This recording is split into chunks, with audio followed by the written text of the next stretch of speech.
సినీ నటుడు junior NTR cinema war 2 సందర్భంగా TDP MLA Daggubati Prasad అనుచిత వ్యాఖ్యలు చేయటం అందరికీ తెలిసిందే. ప్రతి ఒక్కరూ ఆ వ్యాఖ్యలను తీవ్రంగా ఖండించాలి. ఎమ్మెల్యే దగ్గుపాటి మాట్లాడుతూ, అది నా వాయిస్ కాదు, ఎవరో కుట్ర చేశారు, అయినా సరే నేను క్షమాపణ చెబుతున్నాను అని ప్రకటించారు.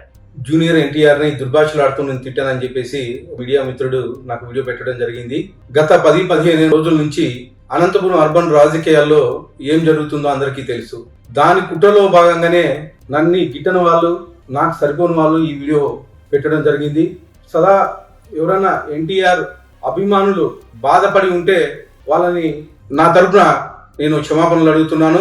ఎవరో కుట్ర చేశారు, మిమిక్రీ చేశారు, నేను అనలేదు అంటే అబద్ధం, అతకలేదు అనేది మెజారిటీ అభిప్రాయం. అయితే ప్రపంచ చరిత్రలో బూతు పార్టీగా పేరు తెచ్చుకుని బూతుగాళ్లను తయారు చేసే ఫ్యాక్టరీగా మారిపోయిన వైసీపీ ఈ సంఘటనను ఖండిస్తే ఎవరికి అభ్యంతరం లేదు. వైసీపీ ట్రాక్ రికార్డ్ ఏంటి? ప్రజా దేవాలయం లాంటి అసెంబ్లీలో నాటి వైసీపీ బూతుగాళ్ళు ఎలా బరితెగించింది ప్రజలు ఇంకా మర్చిపోలేదు. సాక్షాత్తు ముఖ్యమంత్రి స్థానంలో కూర్చుని పవన్ కళ్యాణ్ పెళ్లిళ్లపై అనుచిత వ్యాఖ్యలు చేసిన జగన్ మానసిక స్థితిని ప్రజలు చాలా కాలం యాదించుకుంటారు. నిజంగా ఎక్కడున్నాయండి తనకు విలువలు?